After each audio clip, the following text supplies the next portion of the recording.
প্রতিষ্ঠান প্রাপ্ত হবে কিনা এই প্রশ্নের উত্তর কিন্তু অনেকে আমাদের কাছে জানতে চাচ্ছেন। তো এই প্রশ্নের উত্তর দেওয়ার পূর্বে এই প্রশ্নটিকে আরেকটু ক্লিয়ারলি আপনাদেরকে বলি, তাহলে আপনাদের জন্য সহজ হবে। তো মনে করুন আপনি পৃথিবীর যে কোনো একটি দেশে গেলেন, সেখানে গিয়ে সেই দেশে একটি পপুলার পণ্য দেখতে পেলেন, সেই পণ্যটি ওই দেশে পপুলার, কিন্তু এই পণ্যটি পুরো পৃথিবীর জন্য কিন্তু পপুলার না, অর্থাৎ ওই ব্র্যান্ডটি সেই দেশেই চলে এবং সেই দেশে জনপ্রিয়, কিন্তু পৃথিবীতে বা বাংলাদেশে এই ব্র্যান্ডের নামটি কখনোই শোনা যায়নি বা এই ব্র্যান্ডের নামটি বাংলাদেশে পপুলার না। তো আপনি চিন্তা করলেন যে তাহলে এই পণ্যটি বাংলাদেশে নিয়ে এসে আমি বাংলাদেশে বাজারজাতকরণ করব। এটি কিন্তু নর্মালি উদ্যোক্তারা করে। এখন প্রশ্ন হচ্ছে যে সেটি তো আপনি করতে পারেন, বিদেশ থেকে আপনি পণ্য ইম্পোর্ট করে বাংলাদেশে নিয়ে আসবেন।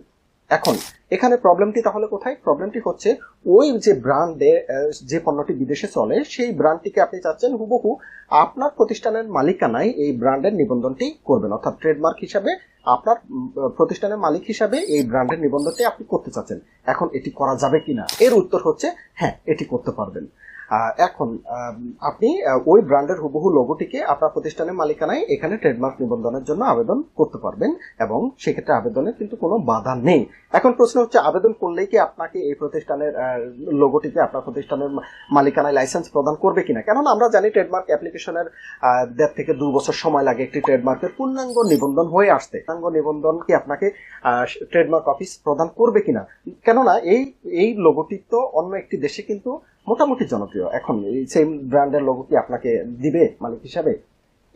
এই প্রশ্নের উত্তর হচ্ছে দেখুন, এখানে কিন্তু বেশ কিছু বিবেচ্য বিষয় আছে। যখন আপনি ট্রেডমার্কের অ্যাপ্লিকেশনটি করবেন এই ফাইলটি কিন্তু এক্সামিনে যাবে। এক্সামিনার কিন্তু এটি দেখবে যে এই যে ব্র্যান্ডের জন্য আপনি আবেদন করেছেন সেটি বাংলাদেশে পপুলার কিনা।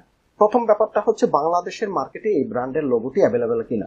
যেহেতু বাংলাদেশের মার্কেটে এই ব্র্যান্ডের লোগোটি অ্যাভেলেবেল না, সে কারণে সেকেন্ড বিবেচ্য বিষয় হচ্ছে এই ব্র্যান্ডের লোগোটি পুরো পৃথিবী জুড়ে পপুলার কিনা। যেহেতু এই ব্র্যান্ডের লোগোটি পুরো পৃথিবী জুড়েও পপুলার না, সে কারণেও কিন্তু দ্বিতীয় যে ধাপটি আছে সেটি থেকেও আমরা অতিক্রম করব। কিন্তু আরেকটি ব্যাপার এখানে কিন্তু রয়ে গেছে, একটি দেশে তো এই ব্র্যান্ডটি পপুলার, এখন সেটি কি ট্রেডমার্ক কর্মকর্তা বিবেচনায় নেবে কিনা।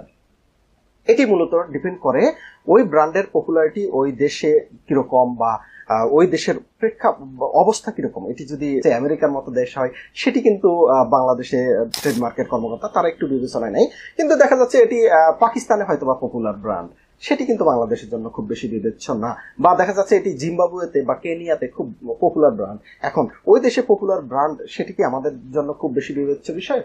সেটি আমাদের জন্য খুব বেশি বিবেচ্য বিষয় না। যদি এরকম হয় সেক্ষেত্রে কিন্তু আপনার ট্রেডমার্ক অফিস থেকে আপনাকে এই ব্র্যান্ডের মালিকানা আপনার প্রতিষ্ঠানের নামে অ্যালটমেন্ট দিবে।